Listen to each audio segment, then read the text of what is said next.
Investir em saúde é investir no desenvolvimento humano e económico. Investir na promoção da saúde é garantir a qualidade de vida das populações. Esta garantia deve passar obrigatoriamente pela facilitação do acesso à saúde e à prestação de cuidados de saúde, mas também pelo estímulo à investigação e à produção de conhecimento científico. Estamos numa casa que o faz com excelência diariamente, mas também ainda pela capacitação das pessoas, de modo a salvaguardar o bem-estar e a qualidade de vida dos cidadãos. A atuação a montante será uma aposta estratégica porque, como bem sabemos, mas nunca é demais dizê-lo, assegurar as melhores condições para a promoção da saúde e prevenção da doença é muito mais eficaz do que recuperar a saúde perdida. Este plano foi pensado enquanto ferramenta estratégica de gestão para responder a 2 requisitos.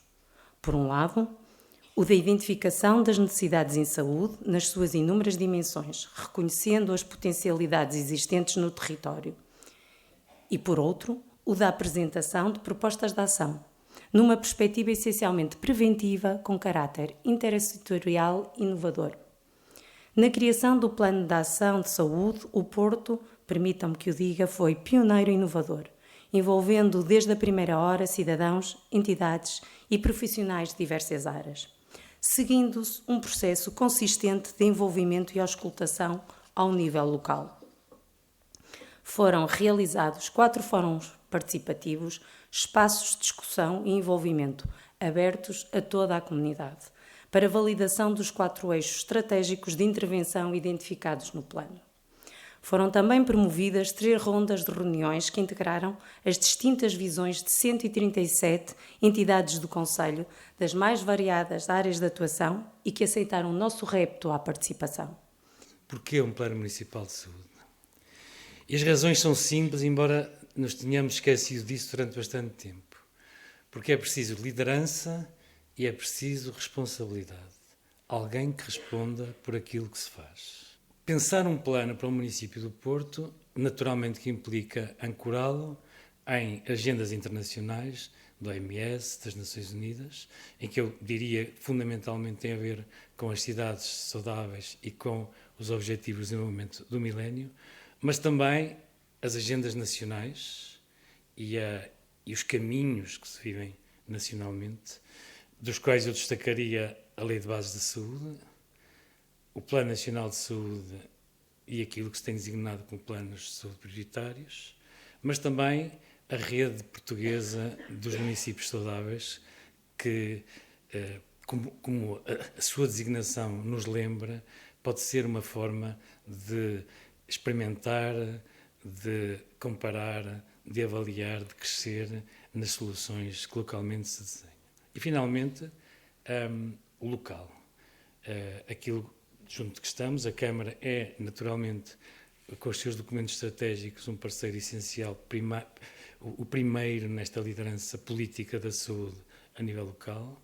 Naturalmente que os profissionais de saúde têm um papel imenso a desempenhar, mas esquecemos muito do papel que têm as empresas, que têm as universidades, que têm os institutos, que têm, em geral, a sociedade civil, no desenho e no compromisso de que é de todos, como aqui se pretende, com a saúde.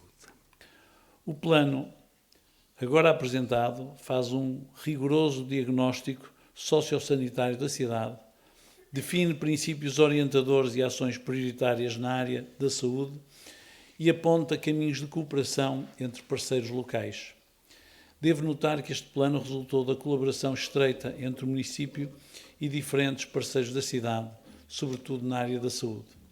Foi assim criada uma plataforma de diálogo e cooperação que envolveu a comunidade.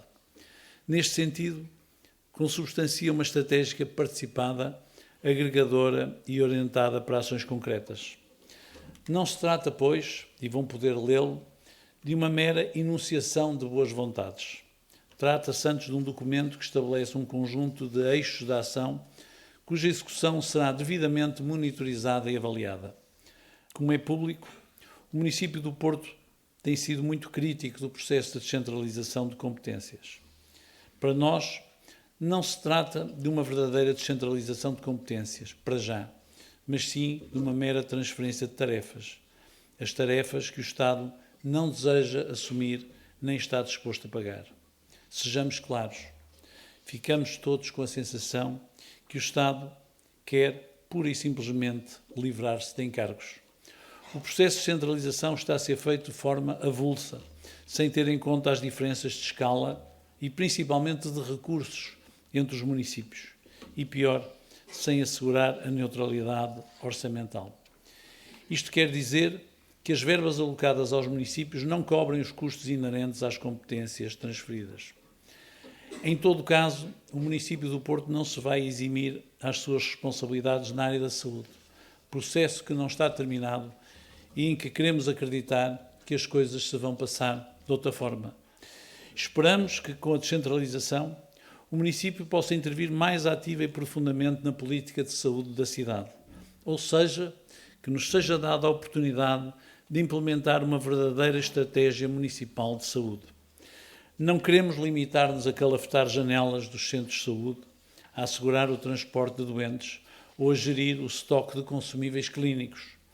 A intervenção da autarquia tem que ir além da conservação do edificado, da manutenção de equipamentos, do apoio logístico ou da gestão de pessoal. Exigimos ter uma palavra a dizer na concepção, planeamento e operacionalização dos serviços de saúde que são prestados aos nossos municípios. E recordo por isso que, já passaram uns anos, em 2003 foi feito um plano preparado na altura pelo professor Henrique Araújo, que definiu, a pedido do Dr. Manuel Pizarro, então vereador, aquilo que eram as necessidades nos cuidados básicos de saúde. Esperamos, Sr. Ministro, que este tema não seja esquecido e que o município do Porto continue a ser ouvido. Importa que, ao contrário do que aconteceu na educação, o Estado não transfira para as autarquias obrigações que não quis cumprir ou não foi capaz de cumprir. Um plano municipal de saúde que é um documento de enorme qualidade técnica. E quero destacar esse aspecto. É um documento cuja produção merece ser muito elogiada. Já tínhamos criado, o Sr. Presidente destacou isso, uma divisão municipal para a promoção da saúde. Isso, nessa altura, era uma absoluta raridade. Achar-se que nas câmaras municipais devia haver estruturas próprias para a promoção da saúde era uma estranheza, uma coisa fora do comum, e a Câmara Municipal de Porto criou-a, na altura em que o Sr. Presidente da Câmara, o Dr. Rui Moreira, percebeu que essa, evidentemente, fazia parte da agenda da modernidade da ação do poder local. E queria destacar neste plano municipal vários aspectos, todos eles muito relevantes. Em primeiro lugar, o aspecto relativo ao processo, porque não é igual fazer um plano municipal de saúde que é apenas um documento técnico, apoiado no melhor conhecimento científico, nas instituições de saúde, na academia. Isso é essencial, indispensável, mas é preciso ir mais longe. E neste plano municipal de saúde foi-se mais longe, na ideia de um documento participativo com profundo envolvimento da sociedade, de outros parceiros, de instituições do setor social, do mais diverso conjunto de estruturas. Isso torna o documento muito diverso e, sobretudo, torna muito mais execuíveis as medidas que nele são propostas. Eu acho que este método